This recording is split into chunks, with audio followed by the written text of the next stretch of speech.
Like if you scratch the surface and remove all the mythology and propaganda and, you know, like Egyptian gods and crap like that, mythological fantasies of this sort, they're all made, and I almost want to say manufactured, to solve some real life problems, very practical problems, usually involving political power.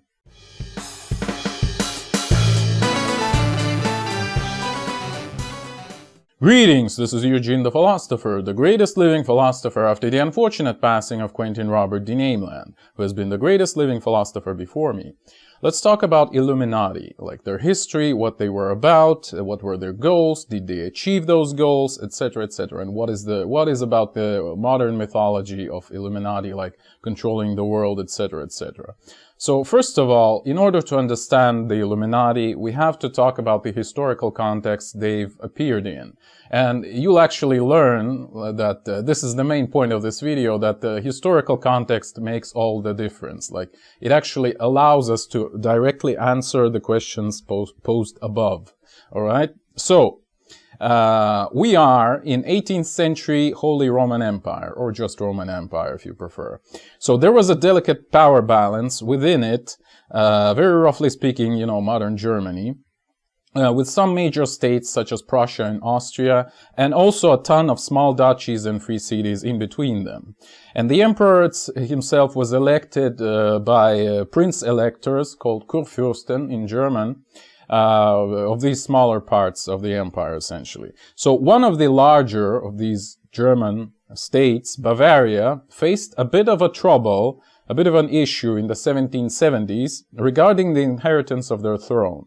So the problem was that the Duke of Bavaria, Maximilian Joseph III, was childless. So all the surrounding nations wanted a piece of the action when he would die, because any other like potential heir would inherently, no pun intended, have like pretty weak claims for the throne. All right, so something could be gobbled up by the surrounding powers. So when he actually died in 1777, formally Charles Theodore became the Kurfürst, the Prince-Elector of Bavaria. So Charles Theodore was a relative of the previous monarch, the Duke, but he was from the Palatinate branch, or Pfalz branch, of the House of Wittelsbach, while the dead Duke was from the Bavarian branch. And it actually became extinct with his death. So they were relatives through the House of Wittelsbach, but pretty distant ones. And Charles Theodore, once he became the Duke, almost immediately in 1778, decided to exchange large parts of Bavaria to some parts of Austria. And formally this had led to Austria putting forth their territorial claims to some Bavarian lands, in particular Lower Bavaria and Upper Palatinate, Oberpfalz. Right?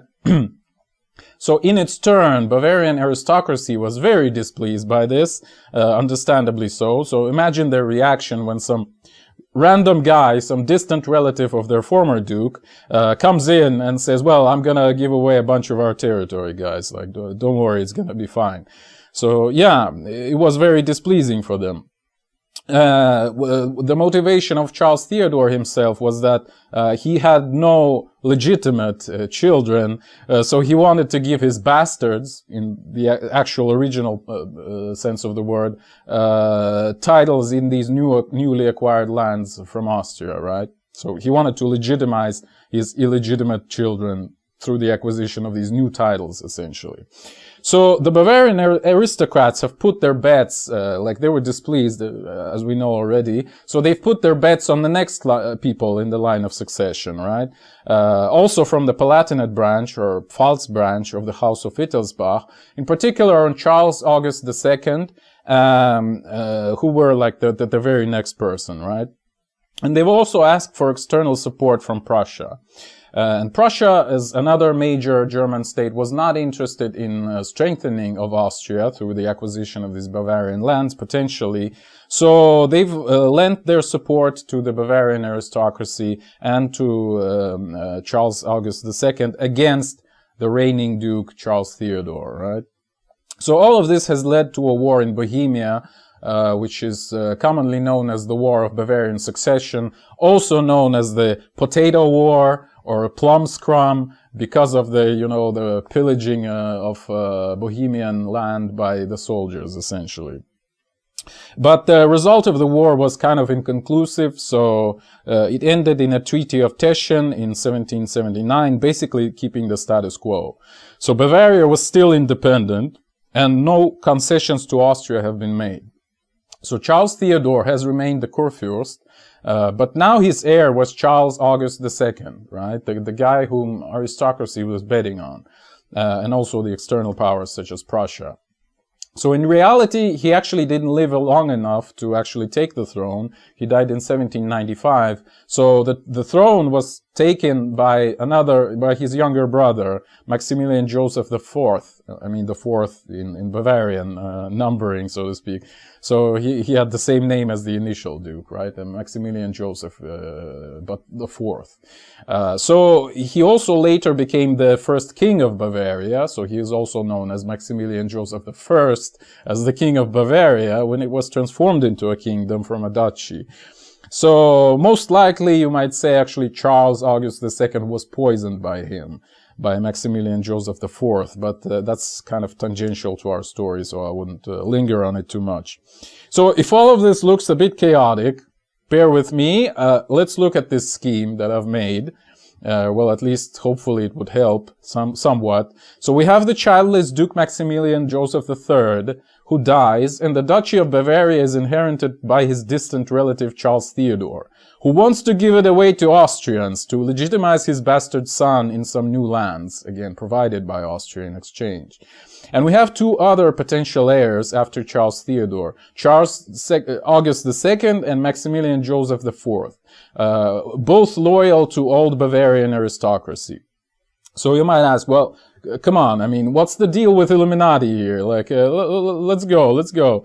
Well, that's kind of the main point of this video. They were created exactly for this reason, to help Bavaria survive the reign of Charles Theodore and stay independent until a more reasonable duke would take his place.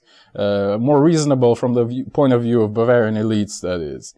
So initially it was planned to be Charles August II, but then again, both him and his heir actually were poisoned by Maximilian Joseph IV. More precisely by a guy named Maximilian von Montgelas, who was an agent of Maximilian Joseph. And spoiler alert, this guy was also one of the Illuminati. So it was Maximilian Joseph who took the throne in the end, and hence the job of Illuminati order was done. And it was essentially disbanded, the order, I mean. So I've tried to summarize this situation in the single picture as well, so you can see the big picture, forgive me for tautology. And I've also added the Hospitaller Order, or Knights of Malta, through whom the British influence in Bavaria was projected. So while Charles Theodore was reigning, that is, right? So when the other guys, the guys on the left came to power, they kicked the Knights of Malta out of Bavaria, understandably. So let's take a closer look at history of Illuminati proper and how they were involved in what I've just described. Well, officially, they were founded in 1776 by Professor Adam Weishaupt of the University of Ingolstadt. So he started writing his memoirs in 1786, so that's when he himself reported the date of 1776. So it could be correct, it could also be false, it could have been founded like a couple of years before that, or whatever. So firstly, the order consisted of him and some of his students. But then, when the supply of newcomers kind of dwindled, he had to join one of the Masonic lodges and start recruiting people there, essentially. So the official version of the order, like of their ideology, if you wish, is that their goal was to fight the evil Jesuit obscurantism and propaganda, right? And hence the name Illuminati, right? The one who illuminate against the Jesuit obscurantism, that is, right? And so, yeah, so Weishaupt has eventually joined one of the Masonic lodges, as I've said, to recruit more people, so that by mid-1780s, it actually consisted of thousands of people all over German states, including actually some of the well-known celebrities like Goethe, the German poet and philosopher. So the exact number of members is impossible to estimate even at that time, because they've been operating anonymously, like very secretly, using pseudonyms, and often one person had many pseudonyms, etc., etc. They've even used pseudonyms for cities and countries. Like, for example, Weishaupt himself was referring to himself in letters as Spartacus. His right hand, Franz Xaver von Zach, was calling himself Cato, but also Danaeus, and also Filippo Strozzi, and maybe a bunch of others that we don't know about, right? They've called Munich Athens, they've called Bavaria Greece, or Achaia more precisely, Vienna was Rome, etc., etc. In their letters. So Weishaupt's teacher and mentor, basically a stepfather, was the one called Johann Adam von Eichstätt, a big figure in Bavarian aristocracy, in old Bavarian aristocracy. So here's your connection between Illuminati and the old Bavarian elites. So it is assumed that Weishaupt hated the Jesuits back from the days of school, because, he attended the Jesuit school. So he kind of hated Jesuits because of reasons, Hence, the Illuminati that he founded were fighting against Jesuits vigorously, That was their main goal, apparently. In reality, however, Jesuit education was basically the only one available in Europe by that time, firstly. And secondly, Weishaupt had no problem working with Jesuit people at the University of Ingolstadt. He was a professor there. Many of his colleagues were Jesuit. Most of his colleagues were Jesuits. And he had pretty good relationships with them. So there was no sign of any animosity between them. And thirdly, Jesuits were actually banned by Pope already in 1773, 3 years before the Illuminati were created. So what I'm saying is that the official, version of the Illuminati propaganda, that they are fighting Jesuits, is essentially a gobbledygook, right? And so their founder, firstly, had no actual problems with Jesuits. Secondly, he had deep connections to old Bavarian aristocracy. So, speaking of this aristocracy, again, as I've said already, in the early 1770s, the Bavarian elites have figured out that when their duke dies, troubles will begin, right? Because there are some serious issues with inheritance. And that was the true motivation for creating the Illuminati, is the facilitation of the transfer of power from this, through this, let's say, period of chaos after the death of Maximilian Joseph III. All right. So why I said the official founder of Illuminati? Well, it's because it's actually highly unlikely that a 28-year-old professor, Weishaupt, could have created such a structure. Most likely it was made by his mentor, Johann Adam von Eichstätt, who I've mentioned before already, right? The old elite guy. And Weishaupt was just his deputy or something like that. So Eichstätt himself died in 1776, like only a few months after officially the Illuminati were founded, right? Established. So understandably after that, Weishaupt could claim that, well, it was my idea all along, Since, again, most of what we know about Illuminati comes from his memoirs, actually, right? All right, so what about the activities of the order? What did they actually do? The society, maybe you should call it. So what did the Illuminati actually do? Well, they were steadily infiltrating all of the administrative and governmental structures of Bavaria, essentially, to cut the new Duke, Charles Theodore, from reigning in the country. Hence all the mysterious, WikiLeaks that happened from there and made readily available to European courts. When the secret agreements between the new Duke and Austrians, for example, were made known to everyone basically on the day they were negotiated. And here you might claim there is some humor behind Illuminati, that they're uncovering this secret workings of Charles Theodore, right? His darker side, so to speak, that he basically wants to get rid of Bavaria in the first place. Yeah, so one of the deals to exchange Bavaria to parts of Austria was negotiated already in 1778, as we've talked about before, but Illuminati were already fully prepared to sabotage it, and they did. So how did they succeed so quickly, you might ask? They've surely needed a lot of people, and we've talked about the unclear number of Illuminati already. And let me clarify this point. Essentially, you might say that the inner party of Illuminati, like the highest most members, was created right away, right? So they were kind of recruited right away, most likely by E.th.ph himself, not even by Weishaupt. But after that, they've started recruiting people, like a lot of this sort of mid and low tier personnel from the already existing Masonic lodges, right? That's when Weishaupt joined the Masonic movement himself. So essentially, the bulk of Illuminati in terms of numbers was a quasi-Masonic parasitic organization, something like that, infesting and utilizing all the pre-existing Freemason infrastructure built in the Holy Roman Empire.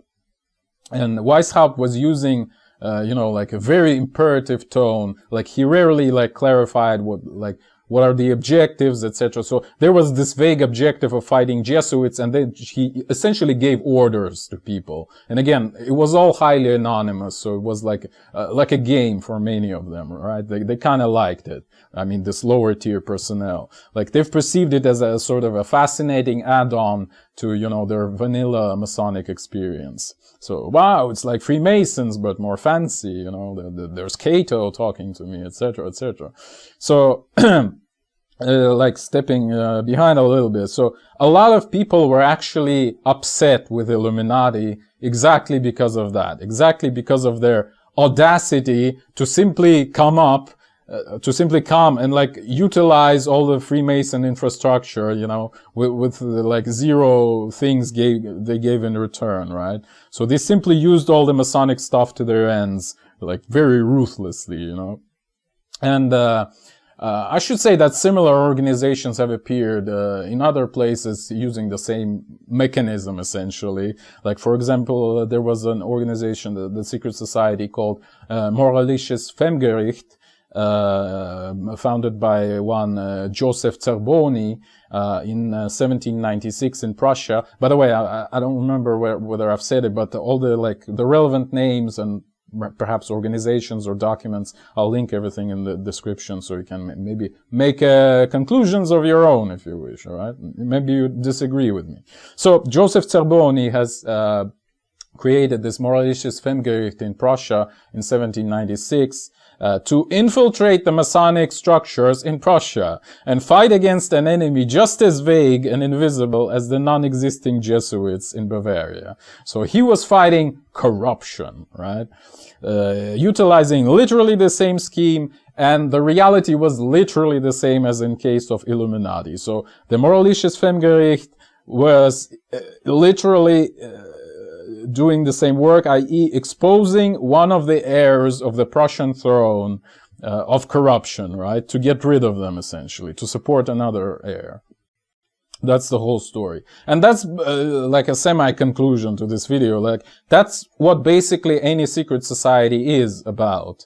If you scratch the surface and remove all the mythology and propaganda and, Egyptian gods and crap like that, mythological fantasies of this sort, they're all made, and I almost want to say manufactured, to solve some real-life problems, very practical problems, usually involving political power. In these cases that I've mentioned, like Illuminati or Femgericht, it was the inheritance issues in Bavaria and Prussia accordingly. So, just like in the case of Femgericht, the official goal of Illuminati, fighting the evil Jesuits, didn't make sense, because again, the order was abolished already, but it kind of only makes it better, right, for the actual goals for Illuminati, because you can continue fighting supposedly the non-existing enemy essentially forever, like look at the global warming as an example, and tie whatever your real goals are to combating these evil underground, remnant Jesuits or something like that. Okay, so I want to make a slight digression and talk about a couple of important figures here who would it would be clear why their work was important a little bit later. So one of them was Adolf Freiherr Knigge. So he was involved in the Illuminati because he wanted to learn more about the evil Catholics, i.e. Jesuits. So to sell these horror stories about Jesuits in the Protestant North. Again, if it's not clear to you already, Bavaria was Catholic, it still is Catholic. whereas most of other German states were Protestant, right? So since Bavaria was Catholic, it would make sense to fight Jesuits there because, well, that's probably where they were situated in the first place, right? And that was the case, obviously. So Weishaupt was feeding Knigge all kinds of nonsense just to kind of reinforce him in this belief, right? That roughly speaking, Weishaupt was telling Knigge that, you know, Jesuits eat children for lunch or something like that, in exchange for Knigge's support in the northern German courts.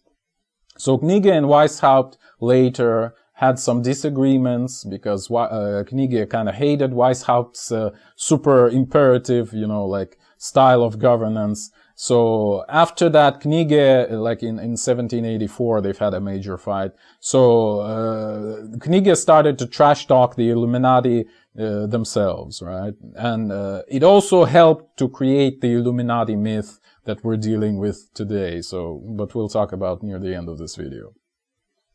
So another person I want to mention is the one named Johann Christian von Hofenfels. All right, so he was a spy and a diplomat, which were literally the same thing in the 18th century, who helped Charles August II to gain support from Prussia. So we've already talked about how Prussia lent them their support, which has led to the war against Austria, etc., etc. And also help of some other German states, such as Saxony and Hanover in particular. And also Hohenfels was able to keep France neutral, which was a big deal, because France was still the strongest power on the continent, arguably in the world as well. So formally, Hohenfels worked for Austria, but in reality, he actually worked for Bavarian aristocracy, just like Illuminati were, right? So he was kind of a double agent, a James Bond or whatever. So one of his main tasks was to constantly leak the information about the attempts to hand Bavaria over to Austria to various European courts, to sabotage the deal, essentially. So, again, as we've said, in 1785, Charles Theodore once again tried to get rid of Bavaria. In this time, he wanted to exchange it completely, like the whole of Bavaria, for Austrian Netherlands, all right? Again, to legitimize his bastard son. And the deal was exposed by Hofenfels. And it caused a lot of ruckus among European elites, so it eventually died. It eventually failed. So, yeah, that was his job, essentially. So, yeah, you can see what kind of people worked there, what kind of job they were doing. So, yeah. So, returning to, like, the general point. Charles Theodore himself, the reigning duke, was obviously aware that something fishy was going on in Masonic lodges in Bavaria and in Bavarian ministries already, because the Illuminati has infiltrated all the government pretty much. So in 1784, when he was preparing for this deal to exchange for the Netherlands, he ordered Joseph Marius Babo, to a German philosopher, to expose the Illuminati, you know, for corruption, obviously. So the guy came up with a couple of publications about this, which has allowed Charles Theodore to start an official investigation into the order, into the society. And as the result of this investigation, he passed the law forbidding any secret society's activities without the Duke's his explicit permission, right? Explicit sanction. So, but Illuminati kind of ignored this law, right? They kept working as they did. So in 1785, on the next year, the Duke has explicitly banned the Illuminati, all right? And a few high-ranking members were arrested, including Franz Xavier von Zach, the right hand of Weishaupt, essentially, along with his archive, actually, that contained, among other things, the list of the members of the order. So the inner party, you know, the upper echelons of Illuminati had to flee from Bavaria in order not to get in jail with Zach. Zach actually escaped the jail very soon and landed somewhere in some other German state, I think. But anyway, the attempt at exchanging Bavaria for the Netherlands still failed, as Illuminati networks were still strong in Bavarian lodges. So they've leaked the info with the help of Hofenfels and other people to other European courts who, let's say, were very displeased and expressed their displeasement to Austrian monarch. All right. So yeah, and this pretty much concludes the history of the order. As you remember, Weishaupt started writing his memoirs already in 1786, right? Formally, it was like, officially, you might say, it was 10 years after the order was founded. But at this point, it was obvious that the attempts of Charles Theodore to get rid of Bavaria, to disrupt the old Bavarian elites, have failed, all right? Thanks to Illuminati, actually. So the order, the society of Illuminati remained mostly intact and kept doing its job of serving the Bavarian elites, just in like safe mode, you might say. So Charles Theodore has ultimately failed in, again, disrupting the Bavarian aristocracy. And after he died in 1799, Maximilian Joseph IV took the throne. So the guy who was supported by both Bavarian elites and Illuminati who were serving them. So Bavarian aristocracy was happy from now on. The aristocracy actually became even more happy during the Napoleonic Wars, when the Holy Roman Empire was abolished in 1806, and Bavaria became a kingdom, right? Like a free, independent kingdom, you might say. Not without the help of the remnant Illuminati network, by the way. So the question is, how did all the mythology around Illuminati appear? All right. That they're almost like the most powerful organization in the world. They're like the world's shadow government, etc., etc. Well, thanks to two people mostly.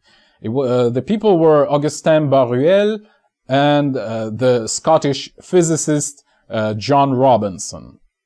They were both British agents, even though Barruel technically was French, but he was living in Britain and worked for the British intelligence. So they were both British agents, and their job was to try to cover up the role of Britain in the French Revolution that happened in 1789 and continued onwards, right?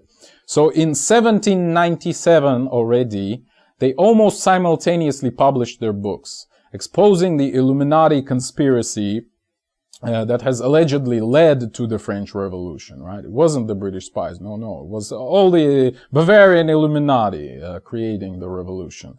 I mean, Robinson's book was literally called Proofs of a Conspiracy, right?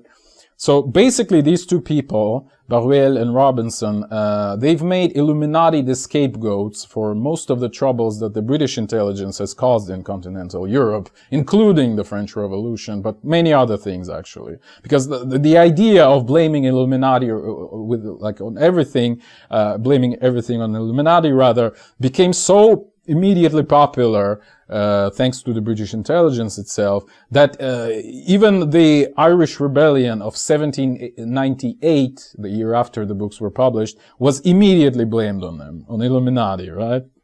Who were never even close to deal with Britain or Ireland, even more so, or anything else which was far from Bavaria. Like again, France was the farthest they've come, and even then their goal, like Hofenfels' goal, was to keep France neutral, right? To allow Bavaria to deal with its problems without this huge monster involvement, right?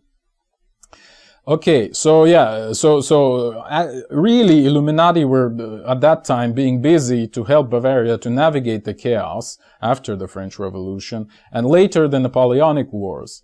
So, and the level of argumentation that Barruel and Robinson offer is actually very characteristic, right? So you might look at this picture. So they were saying, well, look, United Irishmen also have the hierarchical structure, just like the Illuminati. Isn't that the proof that they were the Illuminati themselves? Yeah, obviously, right? So yeah, anyway, after this propagandist success, anyone could, and actually did, use Illuminati to explain pretty much anything. And it has been happening for the last 200 plus years, ever since. So the most famous example, of course, is the American Revolution, basically, Americans gladly took this British mythology of evil Illuminati into their culture. So I understand the proverbial troubles with geography that Americans face constantly, right? But look at where Bavaria is and look at where the United States are. Like, if you want to blame someone in American Revolution, actually, again, look at the most powerful nation of the time, France. Like, it actually has played the main role in the War of Independence in America, and also along with other major powers such as Spain and the Netherlands themselves. So, yeah, as I've said, like, the largest battle of American War of Independence was fought in Spain, not in America in the first place. So Ben Franklin, for example, was a French spy, and as a head of the post office of the colonies, he had access to all the vital information. So he facilitated the revolution through his ties, again, to Masonic lodges of France and other countries, and also through direct control of all the correspondence with the colonies. So, again, if you want to search for the Illuminati symbols on dollar bills, I mean, go ahead, but look at whose face is on the $100 bill, right? At least. Now you might, obviously, your counter argument would be, well, what about the Eye of Providence? I mean, Illuminati confirmed, obviously. But, I should tell you, I should perhaps, I don't know, I should tell you that it was a very popular, very common symbol in both Christian tradition, Jesuit tradition in particular, again, in Bavaria, that was obvious, right? And in later Masonic tradition built on top of the Christian tradition, aka Jesuit tradition. So early meetings of Illuminati took place in Asamkirche in München, or Asam Church, which has the symbol in its interior in many forms. So they obviously just said, well, why don't we just take this symbol as our symbol, right? It has all these rays, so we're going to illuminate with these rays, etc. So basically what I'm saying is that the Eye of Providence on dollar bills has nothing to do with the Eye of Providence of Illuminati, except that both come from a Christian tradition, period. So what also helped to fuel the conspiracy theory behind the Illuminati was Adolf Knigge, whom I mentioned before. So after his fight with Weishaupt in 1784, he started to openly slander the Illuminati. And he published some of the order's documents, again, previously provided by Weishaupt to him. And the British were happy, again. Knigge actually had some, publishing facilities both in Netherlands and Britain, so he had contacts with British people. So, and the Brits were happy to learn that there are evil Illuminati, right? So indeed, what a malicious order, they said. And more or less the same story was reinforced by Charles Theodore's people in Bavaria itself. So after they took Franz von Zach's archive in 1785, I remember when he was arrested, they've creatively reworked this archive and published it in 1787. So 2 years, it took them 2 years to creatively rework it, right? I'll actually give a link to this book in the description. It's pretty funny. So, the gist of it, the book that is basically Illuminati bad, you know? Orange Man bad, kind of. So it's actually like a fascinating political thriller about the heroic Bavarian intelligence fighting against the evil terrorist group that has infiltrated most of the Bavarian government, right? And as I've said before, the British took note, as usual, and it only reinforced their propaganda that followed 10 years after, again by the hands of Baruel and Robinson in 1797. So essentially, the mythology behind Illuminati is a British fantasy, in a nutshell, that Americans took way too seriously and magnified 100-fold. So no one actually cares about the real history of the order, about the very localized and practical character of its activities, and the goals it tried to achieve in the first place, and did achieve actually. So that's the answer to my initial question. So hopefully this video would help to bring some clarity here. No pun intended, I mean meaning Illuminati, So yeah. So to conclude this rant, The Illuminati were created by the Bavarian aristocracy, in particular by people of the Prince Elector Maximilian Joseph III, who was the Duke of Bavaria from 1745 to 1777, and the Zweibrücken people, namely Charles August II and Maximilian Joseph IV. And the Illuminati sabotaged the surrender of Bavaria to Austria and were preparing to pass the Bavarian throne to these Zweibrücken people. That is literally it. There's nothing more and nothing less to this secret society of Illuminati. So the evidence is such. Again, I've already mentioned quite a lot of it. So the nominal head of the Illuminati is Adam Weishaupt. Plus there are some people from Zweibrücken in the upper echelons of Illuminati. One person is Johann Christian von Hofenfels, again, who has made sure diplomatically that most of Europe was on board with Bavaria rather than its reigning duke, with Bavarian aristocracy, I should have said. So two other important people in the order are Franz Xaver von Zach and Maximilian von Montgelas. I've only mentioned him once regarding the poisoning of Charles August II. So after Maximilian Joseph IV came to power, the Illuminati actually literally became the central figures of the open Bavarian government, period. So there were a huge concentration of former Illuminati in the Bavarian government after 1799. Even children of Weishaupt made their careers there. So Weishaupt himself wasn't invited, probably due to reputational issues. I mean, there were already this propaganda from, the Brits by that time. So he was the head of the Illuminati, and people would claim that, the Bavarian Duke is crazy. He's allowing this malicious order to, run things around, run things just. So you might say that Illuminati were actually a shadow government. It's just that they were a shadow government first in Bavaria only, and secondly, only until they became an open government of Bavaria after Maximilian Joseph IV came to power, the new duke, in 1799. So the true activities of Illuminati were infiltration of Bavarian administration for espionage, establishment of useful connections there, and moderate levels of theft from the treasury, you might add. So on the outside, it was covered up with a useless gobbledygook of the light of the Enlightenment, fight against the evil Jesuits, etc., etc. Whereas the organization itself, i.e. the Illuminati, was largely fictitious. Again, it probably was like the amount of actual members, especially in the inner party, in the higher echelons, was hugely magnified just to give them a little bit more authority among the European courts. And it only existed as a parasitic structure in Masonic lodges of German states, essentially. Shamelessly using their infrastructure, which again earned them quite a bad reputation among the Freemasons themselves. So and all the mysticism and occultism around Illuminati is a product of later propaganda, mostly on the side of the British.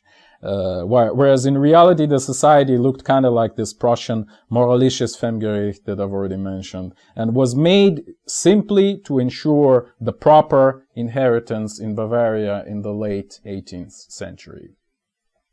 Alright, that would be all probably. So I want to remind you that I have an option of alternative science coaching. So if you're an alternative scientist, you have some sort of idea you want to make more popular, you can subscribe to my Patreon. I have still one slot available for this, so we'll work on your theory and publish a paper on it. Well, that's the basic scheme at least. Or if you want to support this channel, just subscribe to me on Patreon. And obviously all the relevant links will be in the description as well. Thank you for watching. The eons are closing.